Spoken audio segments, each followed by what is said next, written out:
এত পারফেক্টভাবে একটা পাঙ্গাস মাছ ভুনা করবে, তাও আবার কষিয়ে কীভাবে করতে হবে চলো তোমাদের সাথে রেসিপিটা শেয়ার করি।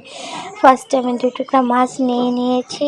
এটাকে আমি সুন্দরভাবে ছোট ছোট করে কেটে নিয়েছি।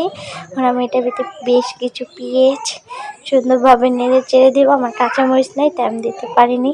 সুন্দরভাবে আমি যে তেল অনেক অল্প দিয়েছি, কিন্তু মাছের থেকে তেল বেরিয়ে তরকারিটা অনেক তেল হয়ে যাবে, এই কারণে আমি তেল অনেক অল্প দিয়েছি। আধা বাটা লবণ, হলুদ মরিচের গুঁড়া দিয়ে সুন্দরভাবে এটাকে নেড়ে চেড়ে আমি কষিয়ে নিচ্ছি। এটা আমি সুন্দরভাবে নেড়ে চেড়ে আস্তে আস্তে সুন্দরভাবে এটাকে কষিয়ে নিব। সুন্দরভাবে এটাকে কষানো হয়ে গেছে। আমি এটার ভিতরে ওই মাছগুলা দিয়ে দিব। ওই পাঙ্গাস মাছ ছোট ছোট পিস করে রেখে দিয়েছিলাম না, এটাকে আমি সুন্দরভাবে এটাকে নেড়ে চেড়ে কষিয়ে নিচ্ছি। তো সুন্দরভাবে কষানো হয়ে গেছে। দেখেন কতটা তেল বেড়েছে, ঝোলের জন্য পানি দিয়ে দিয়েছিলাম আমি।